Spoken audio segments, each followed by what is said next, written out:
हमने स्टार्ट कर दिया था, पर परागण पढ़ा था। पर परागण में कौन से भाग होते हैं, कौन कितने कितने प्रकार के होते हैं परागण? परागण कितने प्रकार के होते हैं? दो प्रकार के होते हैं, स्वपरागण और दूसरा क्या होता है हमारा पर परागण। तो बच्चों हमारा बाकी रह गया था, क्या बाकी रह गया था बच्चों? पर परागण। तो चलिए हम बच्चों उसी को स्टार्ट करते हैं, पर परागण। इसको हम छोटा सा है, इसको हम खत्म करने के बाद हम पढ़ाएंगे आपको द्विनिषेचन। चलिए इसको मैं थोड़ा सा देख लेती हूँ, नहीं तो आपका ये टॉपिक छूट जाएगा। तो क्या हुआ है हमारा पर परागण।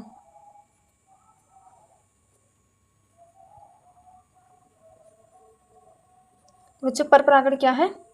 पर परागण को बच्चों और क्या हम बोलते हैं? परिनिषेचन भी बोलते हैं। क्या बोलते हैं? परिनिषेचन निषेचन कहते हैं। तो बच्चों हमारा क्या होता है पर परागण? बच्चों जब एक पौधे के परागकण उसी जात के किसी दूसरे पुष्प की वर्तिकाग्र पर पहुंचते हैं तो उसे हम क्या कहते हैं? पर परागण कहते हैं। बच्चों देखिए जैसे कि बच्चों ये हमारा, बच्चों हम केवल पराग कोश को ही बनाएंगे। ये हमारा क्या है? ये हमारा क्या है बच्चों? ये हमारा जो है पराग कोश से, पराग कोश से क्या निकलते हैं? परागकण। और दूसरा हमारा क्या है? हम यहाँ पर भी स्त्री केसर को ही बनाएंगे।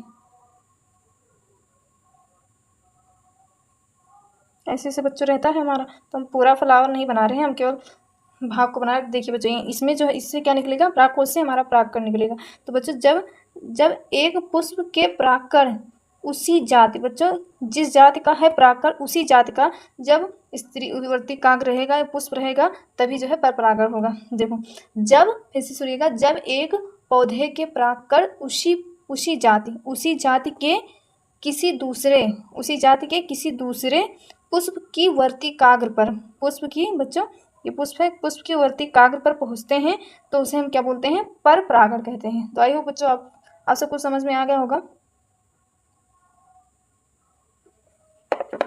बच्चों हम इसका परिभाषा लिख देते हैं। देखिए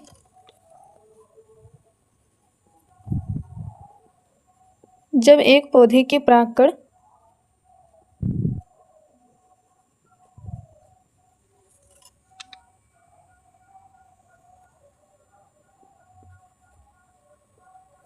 उसी जाति के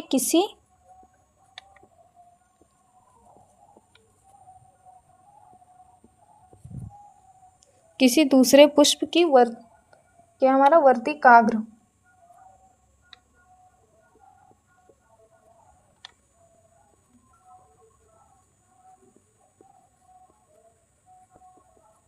पहुंचते हैं तो उसे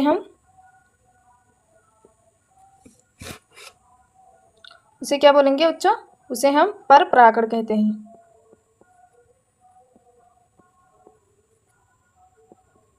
आई होप बच्चों आप सबको समझ में आ गया होगा। चलिए बच्चों हम आगे देखते हैं। चलिए बच्चों हम देखते हैं पर परागण की विधियां। तो चलिए बच्चों देखते हैं। देखिए बच्चों हमारा है पर परागण। बच्चों पर परागण क्या होता है? बच्चों पर परागण जो है देखिए इसमें जो है पर परागण होता है जो है परागकण जो है किसी दूसरे पुष्प के वर्तिकाग्र पर पहुंचते हैं। तो बच्चों एक पुष्प के परागकणों को दूसरे पुष्प की वर्तिकाग्र पर पहुंचने के लिए कुछ जैविक और अजैविक साधनों की आवश्यकता होती है। आई बात सुनो बच्चों। तो बच्चों जैविक और अजैविक क्या होता है? तो बच्चों जैविक मतलब जीव, अजैविक मतलब निर्जीव। जैविक मतलब किसके द्वारा? जैविक एवं अजैविक साधनों की आवश्यकता होती है। जैविक जैसे कि बच्चों जैविक में कौन कौन से आते हैं? कीट, चिड़िया, हाथी, मनुष्य आदि। तथा और बच्चों अजैविक में जैसे साधन वायु, जल आदि होते हैं। तो बच्चों पर परागण की विधियां इन्हीं संसाधनों के आधार पर जो है परागकणों को मुख्यतः 3 प्रकार का होता है, 3 प्रकार में बांटा गया है। तो बच्चों कौन कौन से हैं? किसके द्वारा जो है हमारा जो है परागण होता है? कौन कौन से माध्यम है हमारे पर परागण के लिए? तो बच्चों पहला हमारा क्या है? वायु द्वारा, वायु परागण।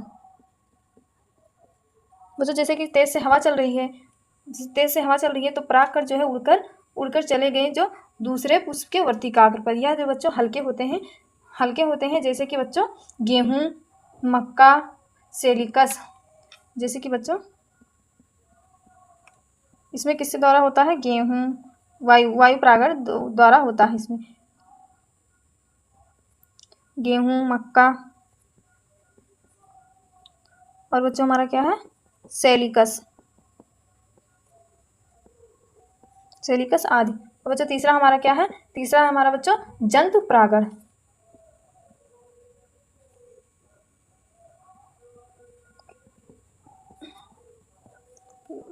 बच्चों यह जो है जंतु द्वारा होता है। और बच्चों जंतु में कौन कौन से आ जाते हैं, तो बच्चों जंतु परागण, बच्चों पुष्प में जंतुओं की सहायता से होने वाले परागण को जंतु परागण कहते हैं। तो जैसे कि बच्चों हमारा क्या है, जैसे कि बच्चों जैसे हमारा क्या है, कीट,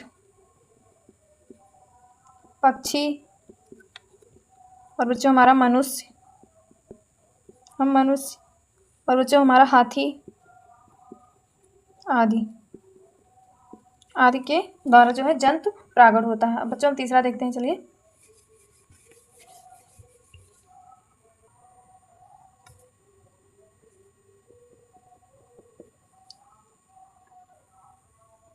बच्चों जल की सहायता से होने वाले परागण को हम क्या कहते हैं, जल परागण कहते हैं। बच्चों जैसे कि हमारा एग्जाम्पल में क्या हो जाता है, जैसे कि समुद्री घास,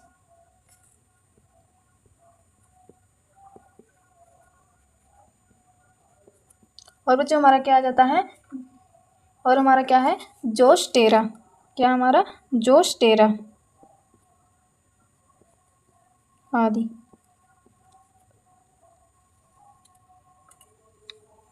तो आई होप बच्चों समझ में आ गया होगा। अब चलिए हम इसके देखते हैं पर परागण के लाभ क्या होते हैं। हमने स्वपरागण के लाभ पढ़े थे और हानि पढ़े थे, मैं इसका भी पढ़ाऊंगी।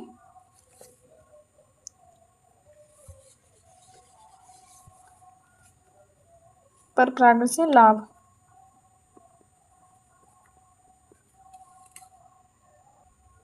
देखिए बच्चों पर परागण से लाभ, बच्चों देखिए परागित पुष्पों से बनने वाले फल बड़े एवं स्वादिष्ट होते हैं तथा इनमें बीजों की संख्या अधिक होती है। पर परागण में जो है बीजों की संख्या अधिक होती है और इसके फल बड़े और स्वादिष्ट होते हैं, खाने में अच्छे लगते हैं। और बच्चों हमारा पर परागण से उत्पन्न बीज बड़े स्वस्थ, बच्चों पर परागण से बीज जो है उत्पन्न कैसे होते हैं, बड़े और स्वस्थ एवं अच्छी नस्ल वाले होते हैं। इनमें संकर ओज होता है। आई बात समझ बच्चों। अब चलिए बच्चों इनके जो है हानि देखते हैं। ये बच्चों पर परागण की हानियाँ, देखिए बच्चों पर परागण की क्रिया बाह्य साधनों जैसे कि वायु, जंतु, जल आदि पर निर्भर करती हैं, जिसके कारण जो है यह अनिश्चित होता है। बच्चों जैसे कि कभी वायु द्वारा परागकर जा ही ना पाए, जंतु द्वारा परागकर जा ही ना पाए, जल द्वारा भी ना जा पाए, तो बच्चों वही बोल रहा है कि आदि पर निर्भर करती है, जिसके कारण यह जो है अनिश्चित होता है। अब पता नहीं पहुँच पाए या फिर ना पहुँच पाए, समय पर न होने पर तथा साधनों के अपर्याप्त होने पर अधिकांश पुष्प परागित बच्चों परागित होने से रह जाते हैं। ये हानियाँ बच्चों। चलिए बच्चों हम स्वपरागण और परपरागण में अंतर पढ़ लेते हैं। चलिए देखते हैं, क्योंकि हमने पहले वीडियो में स्वपरागण पढ़ा था, इस वीडियो में पढ़ा रही हूँ परपरागण। अब उन दोनों को मिलाकर हम पढ़ लेते हैं स्वपरागण और परपरागण की हानियाँ, क्योंकि बच्चों ये पेपर में आता है।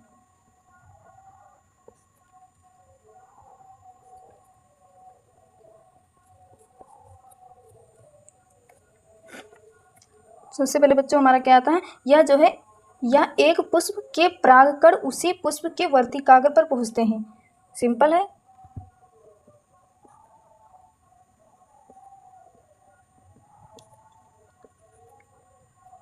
एक पुष्प के परागकण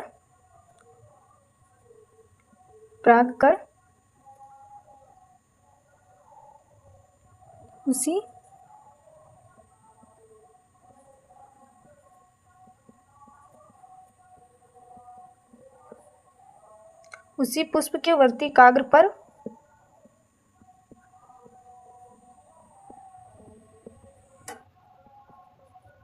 पहुंचने की क्रिया है।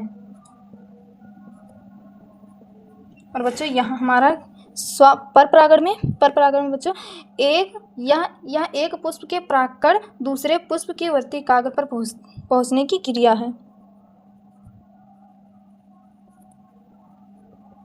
एक पुष्प परागकण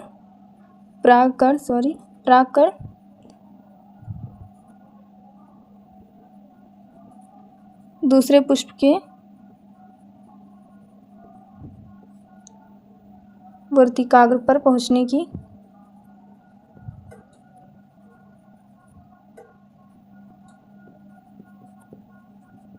की क्रिया है। और बच्चों दूसरा हमारा क्या आ जाता है, दूसरा हमारा क्या है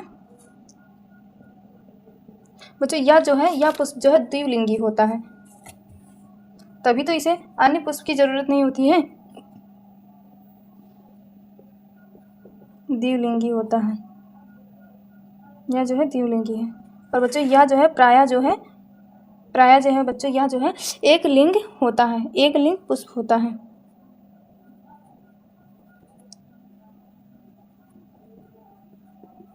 एक लिंग होते हैं। बच्चों तीसरा हमारा क्या जाता है, सॉरी दिख नहीं रहा होगा, तो तीसरा हमारा क्या है, पुष्प बच्चों स्वपरागण के पुष्प जो है सुगंध व रंग रहित होते हैं। इसमें जो है बच्चों सुगंध और रंग रहित, इसमें महक नहीं आता है। पुष्प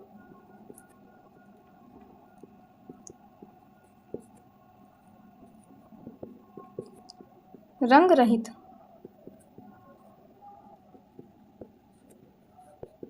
होते हैं।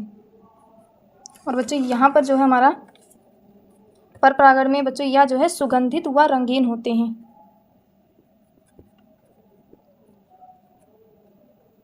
सुगंधित व रंगीन।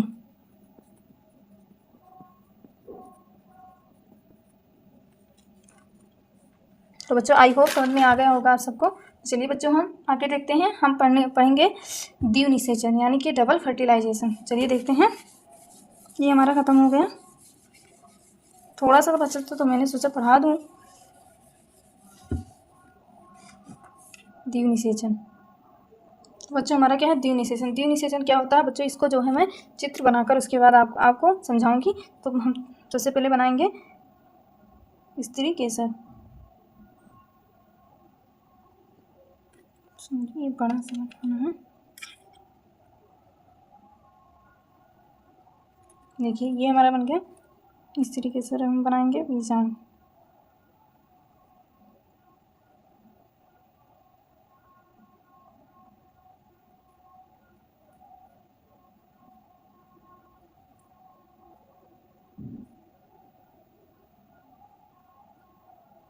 बच्चों यहाँ पर हमारा क्या आता है, यहाँ पर हमारा ऐसे ये हमारा क्या है परागकोश, यहाँ से क्या आता है परागकण आता है।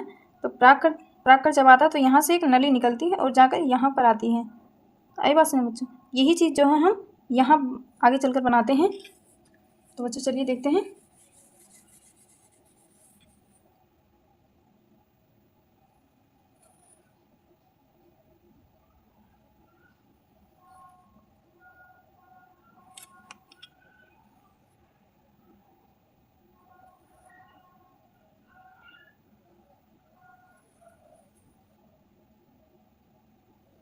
जो इसके पहले वाले वीडियो में हमने चित्र बनाकर बताया था, मतलब चित्र बनाया था, इसको समझा दिया, निषेचन नहीं बताया था।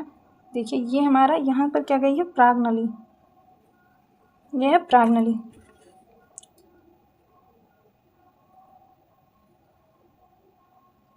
ये बच्चों क्या है सहायक कोशिकाएं। कौन सी कोशिकाएं हैं बच्चों, ये हैं सहायक कोशिकाएं।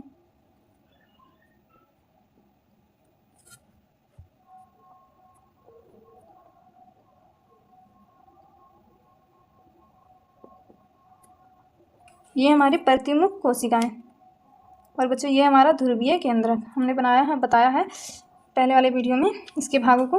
देखिए बच्चों यहाँ पर 2 नर युग्मक आते हैं। देखिए बच्चों यहाँ पर जो है 2 नर युग्मक आता है।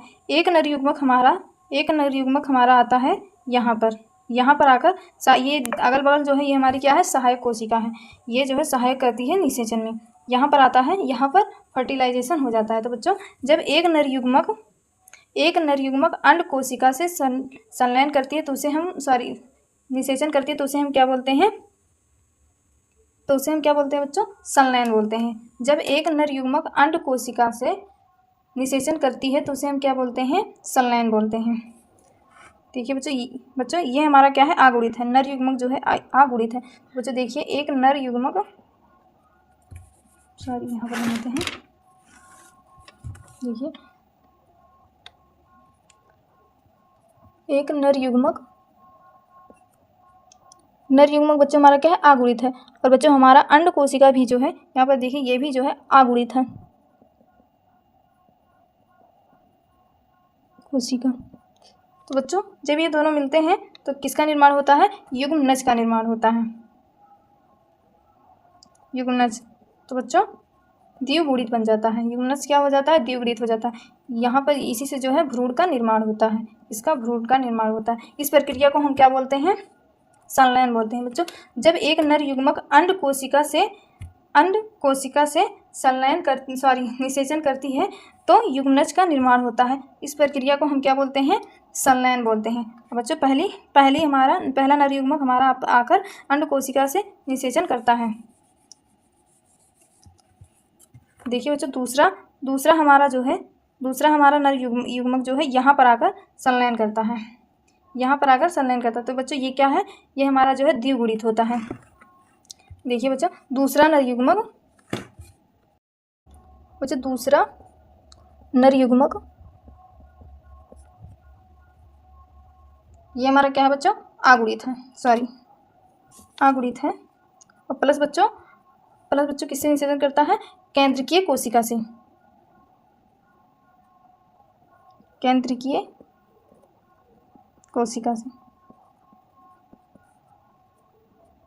ये बच्चों क्या होता है, द्विगुणित होता है। तो बच्चों जब इन दोनों से जो है संलयन हमारा निषेचन होता है तो इसे हम क्या बोलते हैं, इसे हम बोलते हैं त्रिसंलयन। तो बच्चों किसका निर्माण होता है, प्राथमिक भ्रूण कोश का निर्माण होता है, प्राथमिक भ्रूण कोश। ये जो है बच्चों त्रिगुणित होती है, इसलिए बोलते हैं हम इसे क्या बोलते हैं, त्रिसंलयन बोलते हैं। बच्चों आई होप समझ में आ गया होगा आप सबको। तो बच्चों इस प्रक्रिया को हम बोलते हैं द्विनिषेचन। चलिए बच्चों हम इसकी परिभाषा लिख देते हैं। देखिए बच्चों इसकी परिभाषा देखिए, आवृत बीजी पादपों में दो नर युग्मक द्वारा अंड कोशिका एवं ध्रुवीय मतलब केंद्रीय कोशिका का निषेचन होता है, जिससे क्रमशः युग्मनज द्विगुणित 2n एवं प्राथमिक भ्रूणपोष कोशिका यानी कि त्रिगुणित 3n बनता है। इसे ही हम क्या बोलते हैं, द्विनिषेचन कहते हैं। अभी बात सुनिए बच्चों इसकी खोज किसने की थी, इसकी खोज की थी नवासचिन ने की थी। इसकी खोज किसने की थी, खोज बच्चों नवासचिन ने की थी। तो चलिए बच्चों आगे देखते हैं।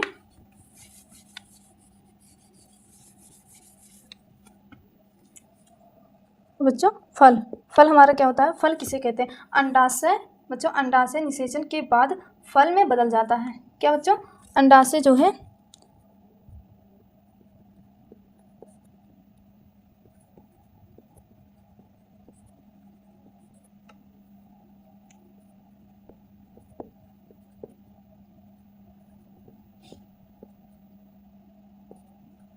बदल जाता है। आगे बात सुनिए बच्चों, फल बच्चों कितने प्रकार के होते हैं, 2 प्रकार के होते हैं। पहला हमारा क्या है, पहला हमारा है आसत्य फल। आसत्य फल किसे बोलते हैं, आसत्य फल बच्चों किसे बोलते हैं, जिस फल का निर्माण पुष्प आसन से होता है। आसत्य फल किसे कहते हैं, जिसका निर्माण पुष्पासन से होता है। पुष्पासन से विकसित होता है। उदाहरण के लिए हमारा क्या है, जैसे कि सेब। और बच्चों सत्य फल उसे बोलते हैं बच्चों जिस फल का निर्माण जो है अंडाशय से होता है। सत्य फल असत्य फल गलत सही नहीं होता है बच्चों। सत्य फल मतलब क्या होता है, जिस फल का निर्माण कहाँ से होता है, अंडाशय से होता है, अंडाशय से विकसित। जैसे कि हमारा क्या है बताइए, जैसे कि एग्जाम्पल हमारा क्या है, जैसे कि स्ट्रॉबेरी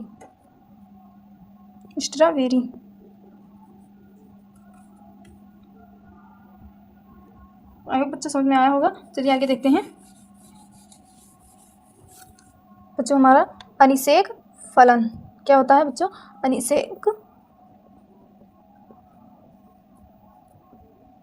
अनिषेक फलन किसे कहते हैं बताइए? अनिषेक फलन उसे कहते हैं बच्चों, कभी कभी अंडाशय बिना निषेचन क्रिया के ही फल में विकसित हो जाते हैं। ऐसे फल को हम क्या बोलते हैं? अनिषेक फल कहते हैं। जैसे कि हमारा केला, पपीता, संतरा, जैसे कि हमारा क्या जाता है, जैसे कि केला, ये बच्चों पेपर में आता है, आप याद कर लीजिएगा। केला, जैसे कि बच्चों केला, पपीता और हमारा क्या है? संतरा। ये सब क्या है?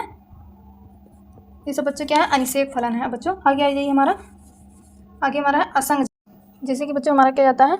असंग जनन। अब असंग जनन क्या होता है बच्चों? यह जो है, यह एक ऐसी प्रक्रिया है जिसमें जो है बिना युग्मक संलयन निषेचन होता है, भ्रूण का निर्माण होता है। इसमें बच्चों युग्मक संलयन निषेचन नहीं होता है, इसे हम क्या बोलते हैं? असंग जनन कहते हैं। जैसे कि बच्चों हमारा एग्जाम्पल क्या है?